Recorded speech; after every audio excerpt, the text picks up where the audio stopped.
Hi, I'm Sarah. Welcome to Challah Baking 101 on PDXMama Brown YouTube channel.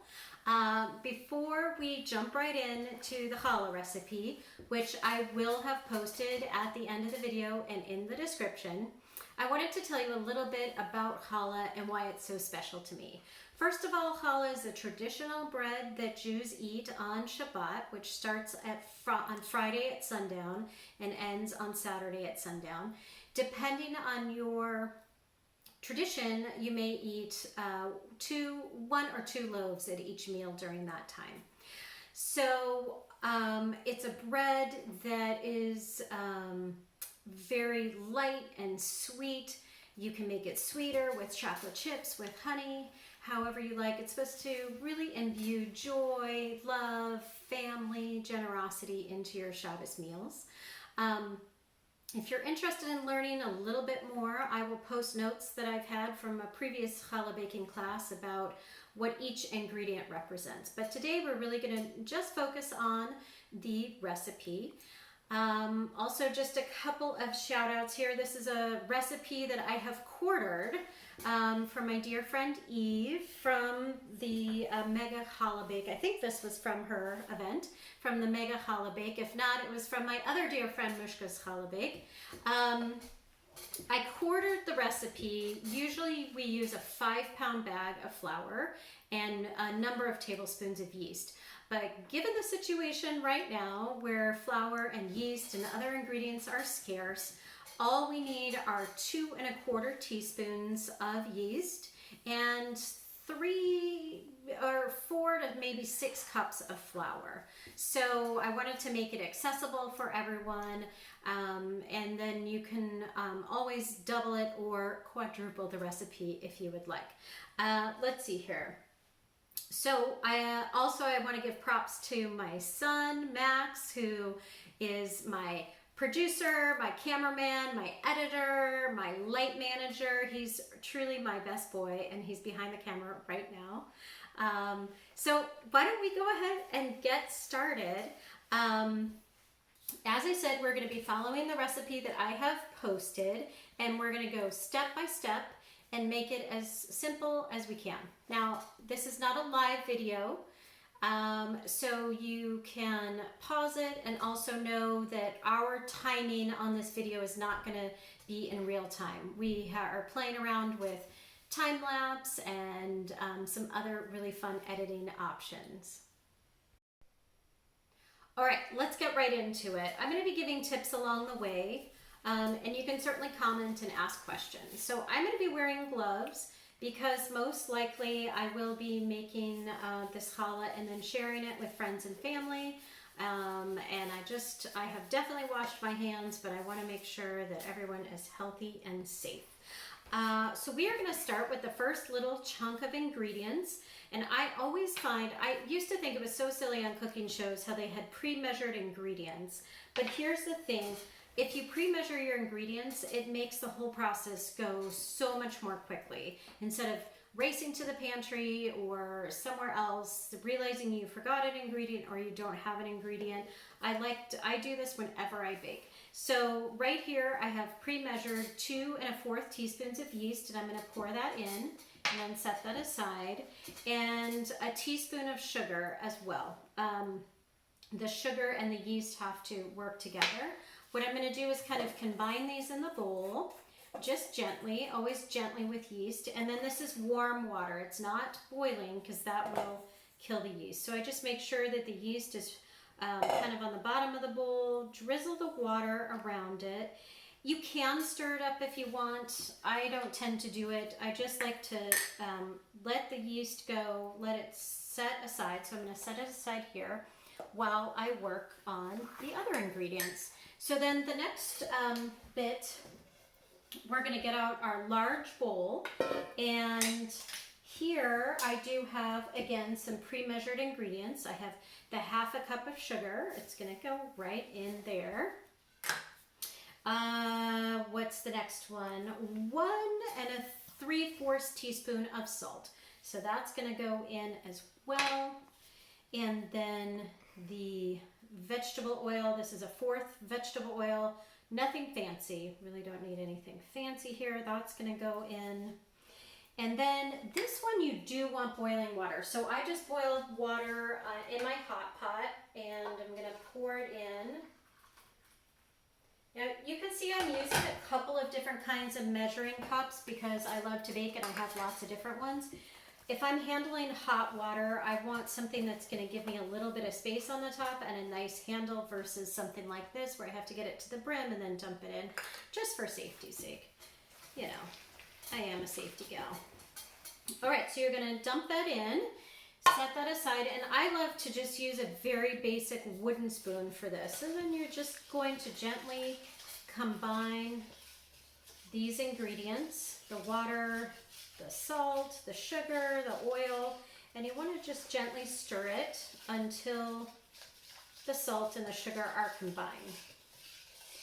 I use the largest bowl that I have in the house right here. Even if I'm making the smaller recipe, it will accommodate the 5-pound bag, but it can get a little messy. That's another reason why I wanted to use a smaller recipe on this video. So, I'm going to set that aside, and okay.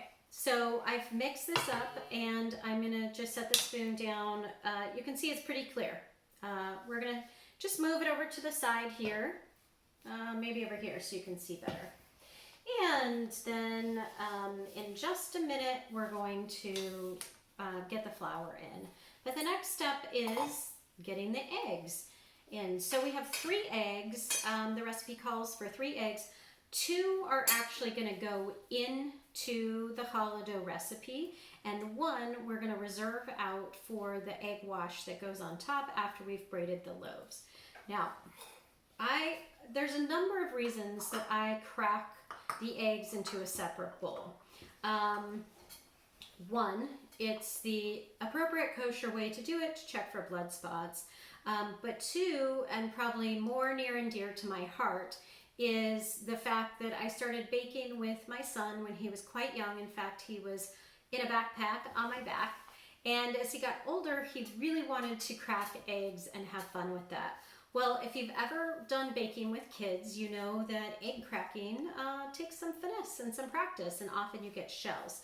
So if I crack an egg into a small bowl, I can just set the shell aside. I can give it a quick look. Is there any shell? Is there any imperfection? Any reason why I wouldn't want to use this egg? And that way, if I don't want to use it for whatever reason, or if there's shell in it, I can take that out right here, and it hasn't contaminated the rest of my dough or whatever else I'm making. So I do that for every recipe, anything that I'm doing. So I just plop that one in and do the next one. So challah for me really became very special when I was a college student at the University of Oregon just a few years ago. And I learned to make challah from some of the wonderful people at the Hillel that I was involved with. And I still have the recipe. This is not the recipe that I was given then, but I used that recipe for years and years and years. Maybe if I can find it, I'll take a picture of it. I do know where it is, actually. If you're interested, I can take a picture of it and post it in the comments. But in so many ways, the U of L Hillel was a place where my Jewish adult life started, although I had a very rich Jewish upbringing in, believe it or not, Albuquerque, New Mexico. Oh, my son has my U of O hat for me. Here, you want to put it on my head? Okay, that's not quite fitting the way I want it to, so we're going to take it off. Okay, maybe he'll wear it. Okay, so the eggs are going to get nice and combined, which is fantastic here. We don't need that 1 cup measuring cup anymore, so I'm just going to stick it right in there. So, all right. Now, the next step is to look at what your yeast has been doing, and it's called proofing, when the sugar, or the yeast eats the sugar, really, and I hope you can see that there. I don't want to tilt it too much, but it's starting to bubble up. I want to let it go for just a couple more moments. And let's see, what else can I tell you about challah? Well, I have taught a number of challah baking classes at Girl Scouts. I'm wearing my Girl Scout shirt today, one of my many, and that was a lot of fun. People from all different cultures and backgrounds came together and we learned to bake this bread, and I would always have an extra batch already made so we could, while our dough was rising, we could sample some, and it was delicious. It would fill the entire building with the smell of challah. Okay, I think it is ready to go. So now I'm going to be pouring the egg mixture into the yeast mixture, which might seem a little strange, but this works out just fine. I like to use a rubber tip spatula. I have all these little ones that I really like because you want to be very gentle with the yeast versus a whisk or even a wooden spoon. So I'm just going to pour it in. It also allows me to really get all of the egg in there. We'll set it aside and then just gently stir it up. And then the fun will come. We're going to do that. Yeah, the yeast is looking good. Now I know yeast can be something very hard to come by right now. I have had luck at Cash and Carry, although they sell it in, I think, a 2-pound bag. No one I know could use a 2-pound bag before it expired, unless you were making a 5-pound bag of challah, or 5-pound, using 5 pounds of flour to make challah every week, which I guess I do know a couple people who do that. So if you do that, you might want to go in on it with some friends or find a way to share it with people. Okay, so then the next step is to combine. So this has the yeast, some water, eggs, and this has the water, oil, sugar, salt, all of that. And I'm going to combine those. All right, again, this is why I like this spatula. Get all of that goodness out. Get all that, every last bit of yeast out to help. And then at this point, you can use a rubber spatula. I mean, it really doesn't matter which mixing tools you use. You could use just a basic spoon, a fork for any of this. You don't need any special equipment. So you just want to combine that, because then our next step is going to be adding flour. All right, so this is probably the least appetizing that this recipe will look at this point, but this is about how it should look. So I'm just going to set that aside. For mixing the flour, I do like to use a sturdy wooden spoon because it will get pretty thick. So I have a big batch of flour here. Again, flour can be something hard to come by. Cash and Carry has been a savior for us. Before all of this happened, I was running low on flour, and I do use it often, so I went and got a 25-pound bag of all-purpose flour, hotel all-purpose flour. I haven't used it. This is my first batch using it, so I'm sure it'll work fine. But you really don't need anything special. Again, you could ask a neighbor or a friend if they have some flour, or if you do come by some extra flour, certainly share it out with your friends and family. So this is a 1 cup scoop here. I'm going to scoop it in 1 cup at a time. Again, 4, 5, maybe even 6 cups of flour you might use for this. So I'm going to gently, well, it plopped right in. That's okay. I'm going to just stir it up here. And you want to always be scraping the edges of the bowl because you don't want to waste any of the flour or any of the other stuff that's in there. It doesn't have to be completely combined. So it looks like this right now, and it's ready for the next cup.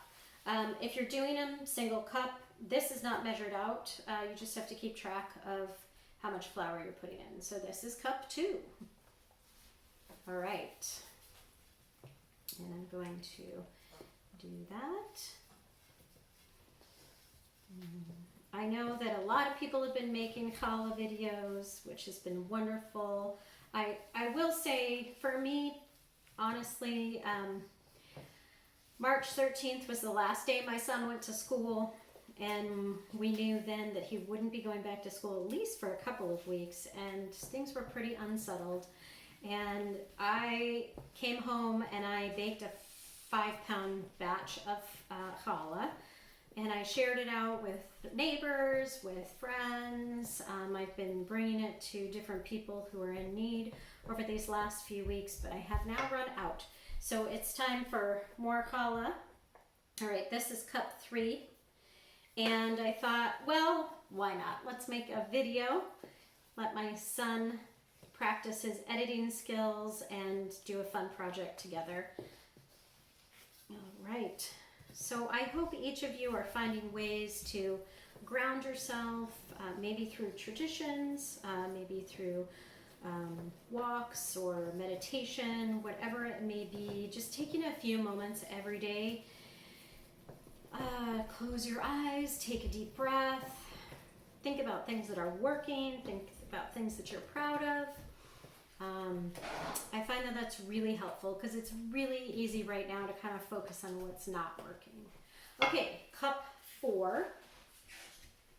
And I'm not quite leveling these off. I'm just going to go more by consistency, but we're on cup 4 right now. And I'm going to stir, and you can see that the consistency is definitely starting to thicken up. We want it to be thick and just a really nice doughy texture without it being too sticky. So now is when my arm starts to hurt a little bit. My son would say you need to work out more. True. All right. So I'm scraping the edges, scraping the edges. In looking at this right now, I'm predicting that I'm going to need at least 6 cups, not just 5 cups in here. So this is going to be the 5th cup. Okay. Oh, now my son's going to hop in and do some stirring. I just heard him. Do you want your aprons? No thanks. Okay. So this is Max. Max and I have been baking together since he was, I think, forever, right? Yeah, I mean, that photo was a really long time ago. Yep. What were we even baking then? I think we were making, Max was asking what were we baking, and I think we were making pumpkin pie. Oh, yeah. Or potato latkes. I'm not sure. It was sure. It was around winter or... I'm getting close to him because I have my Bluetooth in for sound, and I'm not sure that you can hear him. So maybe I'll go on this side. Here, talking to my ear. Yeah. Okay. So, yeah. Yeah, but we've been baking together for a really, really long time. So this is kind of fun to do. We usually do it a lot together. We do. Now my arm's getting tired. Okay, tap out. My turn? Yeah. Okay. Oh, now my glove is getting a little sticky here. Okay, so I just put in the 5th cup, and I keep saying that really so I don't forget, but I think we need 6 cups. So we're gonna sprinkle that in. Max, thanks so much. You know, finding things that you can do with your kiddos right now or the people you live with has been really fun. We've come up with all sorts of creative things, haven't we? Maybe in the next little segment, I'll have Max tell you about some of the fun things that we've come up with. Okay, so now it is really starting to take on the flour, and this is the point where I like to kind of do away with the spoon for a minute, but before I get my hands really sticky, I'm going to lay out some wax paper, because once the dough is ready to start rising, I need to turn it out onto here, and then I'm going to wash the bowl, oil the bowl, and then let it rise. So I like to, one of my favorite things is kneading challah dough. Traditionally, for Jewish women, this is a mitzvot, one of our 3 important mitzvot that we do, baking challah. And yes, it is baking bread to feed our families, but it also has a spiritual component to it. I like to imbue the dough with prayer, love, perhaps, thinking about people who need healing or having a hard time right now. So as you're making your own dough, you can kind of send those good vibes, that love, the kindness out into the world. Think about those who need a little extra. And if that happens to be you, you can certainly think about yourself. But I'll be thinking about you too. So you can see it's starting to really come together. And it feels warm, it feels soft, and it's really not that sticky. My gloves are not getting that sticky. And I continue to scrape the edge of the bowl here.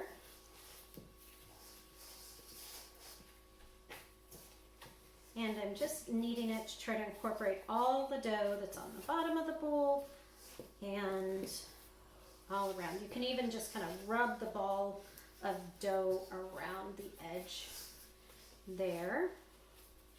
Okay, remember, we're not going for perfection. We're going for, it's gonna taste delicious no matter what. So when you can pick up the ball of dough without it dripping out of your hands, without it getting pretty sticky, it is ready to go. So I'm gonna set this down and then we're going to be done.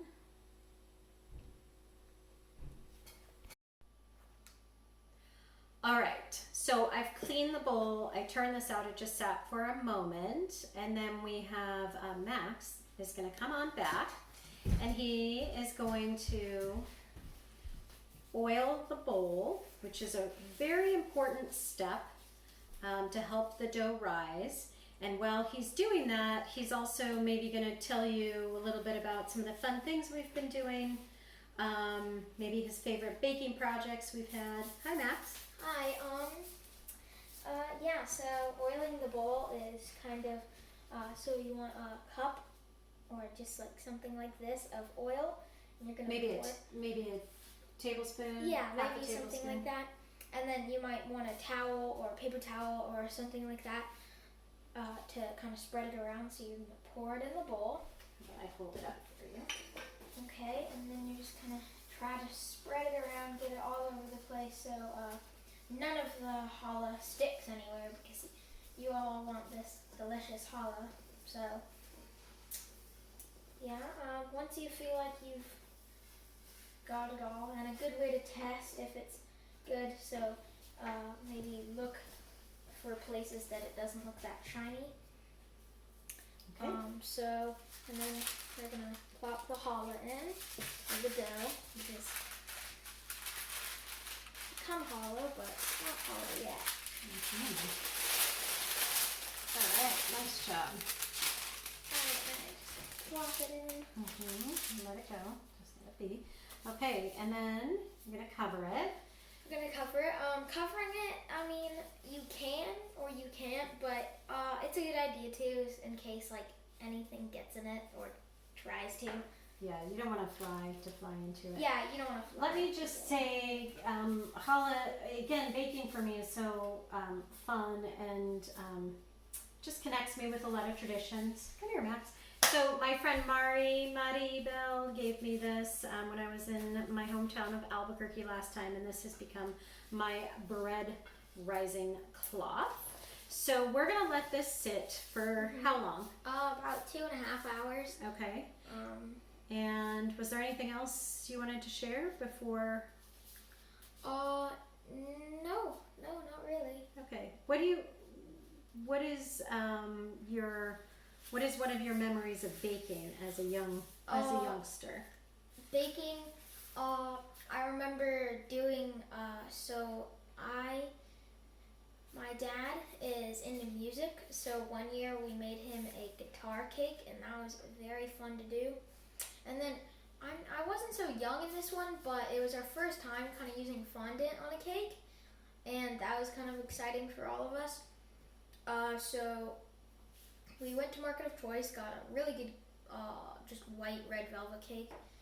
And then we covered it in fondant, made our own frosting, and it actually turned out pretty well for our first thing of fondant. I do remember, it wasn't me baking, but I remember my frog cake.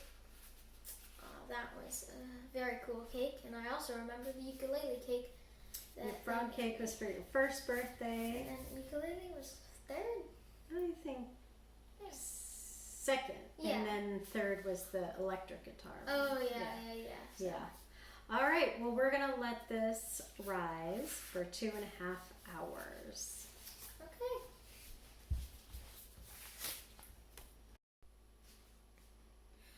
All right, welcome back. Well, we have let the dough rise for about 2.5 hours. So hopefully you got in some, maybe you ate lunch, maybe you binge watched a couple of your favorite shows, maybe you did some work, took a dog for a walk, who knows what you did. So we remember how it started. I'm gonna take this off and show you what it looks like now. So it did a nice job of rising for sure. I'm gonna be putting on gloves because most likely I'll be sharing this challah with friends and family, and so even though I've washed my hands thoroughly, I want to make sure that everything is nice and clean. So our step here is to punch the dough down, and it should feel nice and fluffy and lots of fun there. So then we're gonna get it. All right, so we're going to get it out of the bowl and put it on a lightly floured surface. If you don't have one of these mats, you can of course use just your clean counter. You can use tin foil, maybe wax paper, although I would tape tin foil and wax paper down if just so it doesn't get all over the place. Okay, so you're gonna kind of roll it out, and this amount of dough will make, I mean, you could split it in half and make 2 pretty good size challah loaves. What I tend to do is split something like this maybe into 4s, because even my family of 3 can't eat a full challah if it's the half. It's just too much, and it really doesn't keep more than 48 hours or so. So I'm gonna just start by breaking them off into about 4ths. If you want to get really technical and you have a scale, you can weigh the whole dough and then divide it by 4s or 6 or however many you want to make and get it very even. I just kind of hold it in my hand. I can see this one's a little too big and this one's a little too small, so I just kind of put it there. So each one of these balls of dough will turn into its own loaf of challah. So we're going to start, we're going to do just a very, very basic braid. So I'm going to take this ball of dough and again divide it into 3. If you have not braided bread before and you're thinking, oh, I braid hair all the time, it's a little bit different. The concept is the same, but it feels really different. So if it doesn't look great, don't worry, it'll still taste great. So I kind of, again, just feel, make sure they're about the same weight, and then I'm gonna roll them out into long snakes or strands. I like to start in the middle and kind of put even pressure on either side to roll it out, roll it out. And again, really don't worry if they're perfect. It's an imperfect science.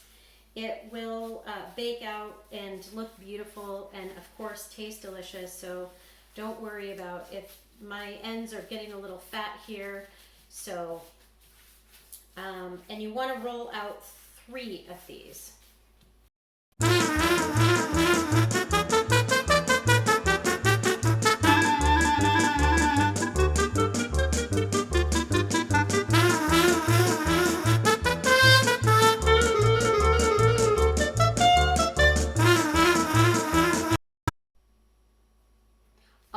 So I've rolled out all of my challah, and you certainly can do fancier braids. You can do 4 braids, 5 braids, 6 braids. The puppy just came to say hi.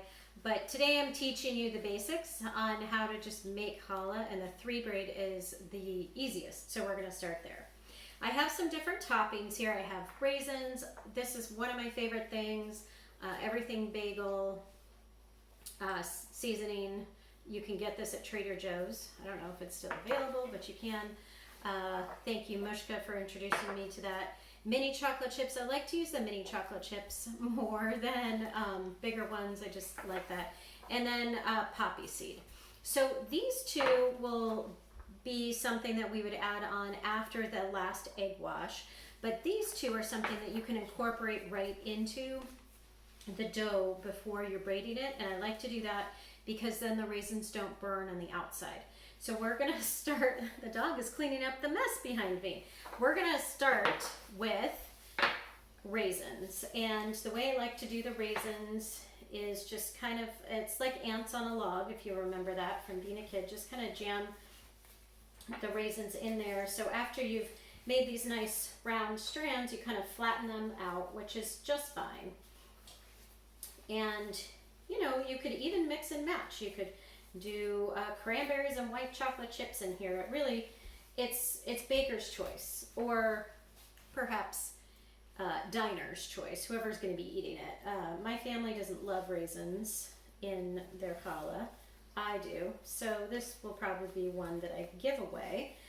But we do love chocolate chips. We love the everything bagel sprinkle. And then you just kind of roll those raisins right back up so that they're covered up.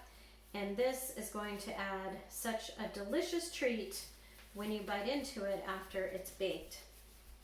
So you just kind of pinch them up. Again, if a couple are sticking out, it really doesn't matter. Just kind of pinch them down there. And there we go.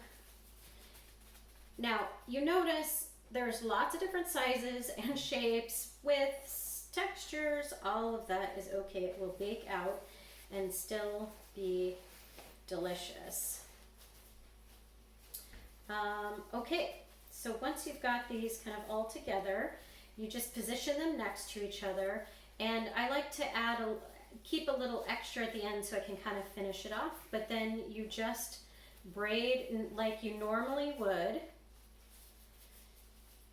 Some of those raisins are poking out, but then they get incorporated back in there. I like to go right to the end, and then I like to twist the end just a little bit and kind of tuck it under, and then I come back to the top and kind of do a little braid there, twist the end, and then I like a little bit shorter, plumper challah, so I kind of push it like that. Now I'm going to set it on a sprayed pan. I'm going to put it on the little one here, and it needs to rise again. So while we're working on the other ones, this one will start rising. Here we have chocolate chips. So the technique will be exactly the same. You're just going to put some chocolate chips in here. If you're making it for home, of course, the chocolate chips that fall off the challah are fair game, and you need to eat them. Just kind of pat them in. My son is watching. He's thinking, more, Mom. We need more chocolate chips, the better, right? And he's trying not to laugh. Okay, as I've said before, my son is my producer, and this has been a really fun collaborative project where he has been teaching me all about filming and editing, and then doing this for me, which has been wonderful. Okay, so we're gonna kind of scoop up the excess here, jam them in wherever they'll fit. Another fun thing you can do while you're baking and making the challah is add in some cocoa powder to actually make chocolate challah. And I know Katie Schreiber is a fan of chocolate challah, as I am. Okay, So we are going to roll these up because who wouldn't be a fan of chocolate challah, for real. So keeping the chocolate chips inside also helps to keep your pan a little cleaner. They're not burning on your pan or on the outside. As much as I love chocolate chips, burnt chocolate isn't one of my favorite things. And just kind of have fun with it. You know, you could certainly do just one strand with chocolate, whatever you'd like.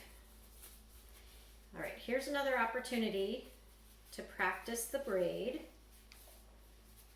And you know, sometimes I find I'm like hitting it out of the park with the braids and they look amazing, and then sometimes I don't. So, you know, it really doesn't matter. Again, get it kind of close. I like to just start a little bit below the bottom, and then I just start with the braiding here. This one's already looking a little better to me than the other one, but again, it's the taste that counts. All right, so I'm gonna kind of tuck that in, loose chocolate chip, jam that puppy in, finish it off at the top up here, tuck it in, and clump my challah up. I'm gonna put this one on top. Now these two I'm gonna keep savory. So I'm just going to, you can see the dough is already starting to rise. It's getting really silly here. This one's gonna be kind of long. It's a little, I think it had a little more dough. This one I'll probably put the everything bagel sprinkle on. So I'm gonna start braiding. Oh my, this gets a little wild here. Probably a good idea to roll out the one that my son is laughing at me. There, I just folded up that long crazy end and made it work. Oh, he's reaching for the chocolate chips. Here, that's your, just eat them over there, okay, buddy? Okay. All right. Oh, this one is a fun shape here, for sure. Bigger at the ends. So I'm gonna let this one rise, wash it with egg, and after I do the egg wash is when I'm gonna put the sprinkle of either poppy seed or the everything bagel. You can use, I've never used chia seeds, although I almost pulled those out instead of the poppy seeds. I don't know, if you do it, give me a shout and let me know how that works, but sesame seed works. I don't know, also just plain works as well. Okay, so here we go. Kind of get it at the top. We're gonna start with our braid. It looks a little wild. That is okay. Yep, this one's like the Rapunzel one. Just gonna tie it up there, there, and really you can do amazing things with just kind of pushing the bread together. This one's so long, I might even just curl it in onto itself and it'll make a really pretty round challah. So we'll set that one aside. Okay, so now these need to rise for another 20 minutes or so. The end.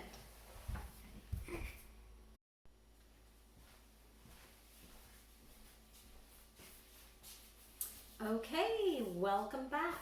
Well, these challah loaves have risen for about 20 minutes, perhaps a little bit longer. You can see this one in particular is losing its braid a little bit, but really, again, it's okay. Now, you do want to make sure that they are spaced well because they're going to rise. So I'm actually going to take, well, let's see here. Yes, I'm going to switch them because this one's going to get big, and I'm going to put this little one over here, just to give it a little bit of space. So for the egg wash, this is our almost our final step before we bake it. Very simple. People do it a lot of different ways. Again, just crack the egg into a bowl. Double check that there is no shell in there, and this is an egg you want to use.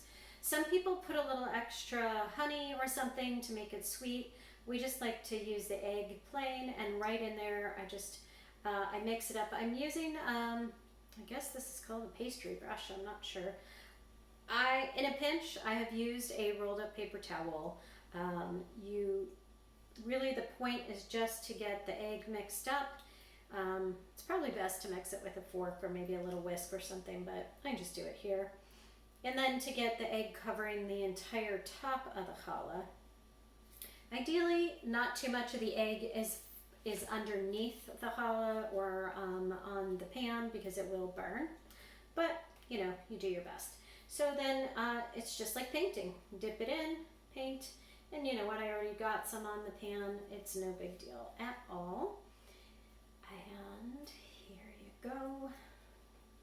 I see a few raisins sticking out. I might just try to jam them in so that they don't burn, and that will be a-okay.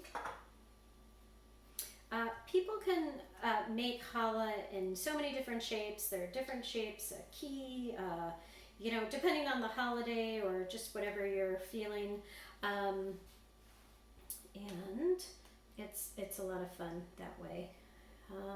If you'll notice on the recipe, it does say to preheat the oven to 350. So at this point, if you haven't done that while you're brushing the challah, it's a good idea to do it. You might hear the beep of my oven going off. And then after it turns golden brown, so maybe 20 minutes or so, you want to turn it down.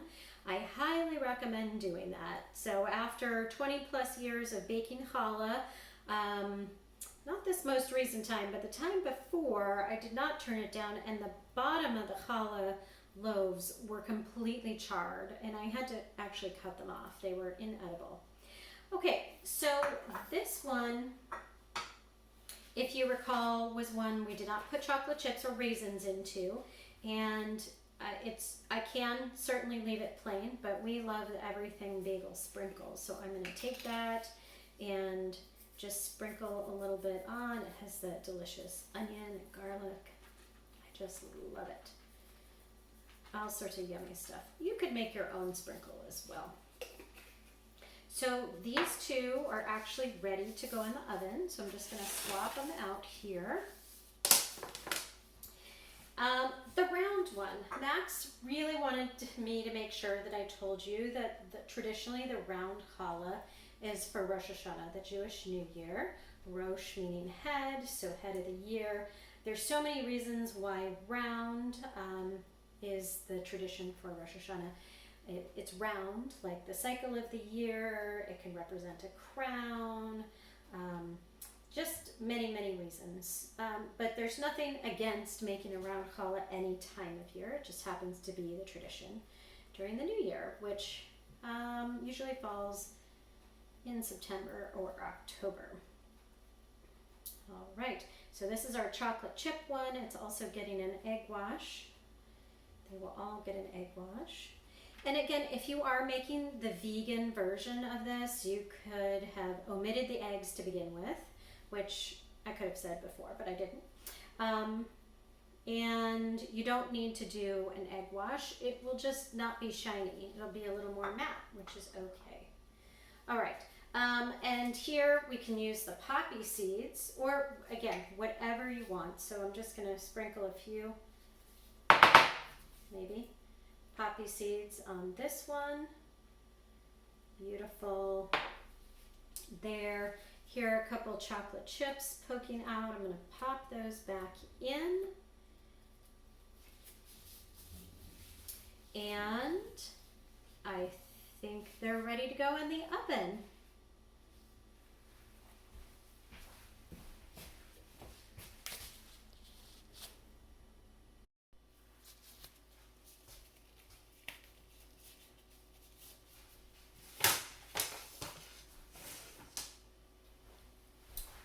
All right, so these are ready to go in the oven.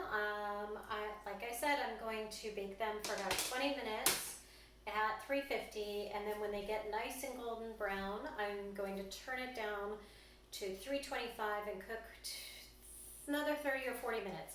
It really depends on the size of your challah loaves, how your oven runs, if you're using convection.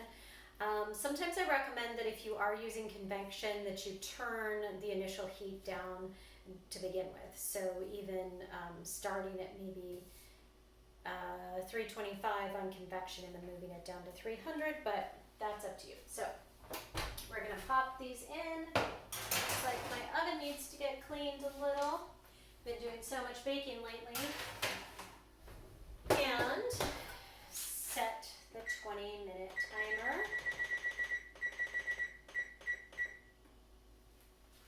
And there we go.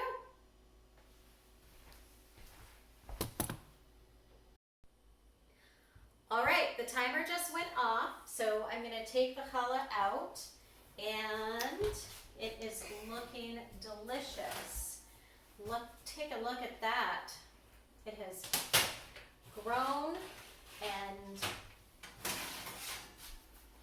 this one has a very fun, interesting shape.